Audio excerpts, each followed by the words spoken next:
Hello mayam, welcome back to my channel. Ngasi isanupigi school gi Christmas ki card semdobane aina sida si sticker phaja ba set ama lawre adagi paper lawre paper se aina blue color ga black color ga khalle white sina just ahama da khara try tawna bagi damak A4 size paper ne sidi ado mayam hajik sida sketch pen machu khara su lawre khara decorate tawningai ado hajik ai semba hojara agi mayam punna yengminarase aina cartoon gi machet ama hana kakpane ba smaina semsira haraga adubu ai si semdre maram da aina lawra iba paper si dum khara thabagi ko adugi aina cartoon ji haptre sigi design si daina semdo bane hana aina just try to bane ka aga same samaina haji aina si blues da su ka khare aduga aina surrounding se border se khara sketch pen khara yi aga design tawre aduga haji mathak sida khara fajana bagi damak taina Christmas ki green tea si maina Christmas ki si mana pani ko me dagi khara star gumba khara napani aduga Merry Christmas aina ire si kitang sengba watpagi aina mu atopa machu orange mu hapsan mane adubu paper se blue oi bagi orange machu je atopa machu aina taagare adubu ko su kaide dum yengba dum masana le haraga ai si machu je dum ohellani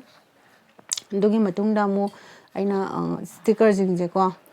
khara khara amu nappe adi star gumba duga si hangto okanda mu si napani hangto aba manung je hajikamda naptre ai si dagi green tree se Christmas ki si oina napani go ai nam nappe yung green se center da nap khare haji adugi matungda amu hadi star singje star arangba silver si yawe golden si yawe ada aina khwai first aina red so ina nappe ko maroon red se nakan da aina ani haji napsalani aduga yung star adagi moigi sea horse hadi sky horse haidobra ama sagu chiga panbaje ko sijo hapchalle aduga aina nakan gi star jiga boot chigana aina pen yekpane aduga decorator nakan dagi bell semga hapaga aduga khara star gumba khara yan bagi tapta thori puda yan meta ta khara design khara semjalle aji loire card ready oire dristigi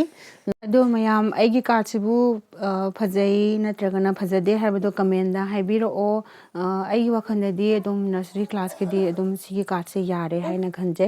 adum yengbada so dum phajare aduga habadi isana yumda semjaba mande dukan dagi leiba male haba sida cover ama semaga cover daga hapadi adum post tare haina khanje ado si final look ne mayam imbiraga comment da haibiro o mayam thank you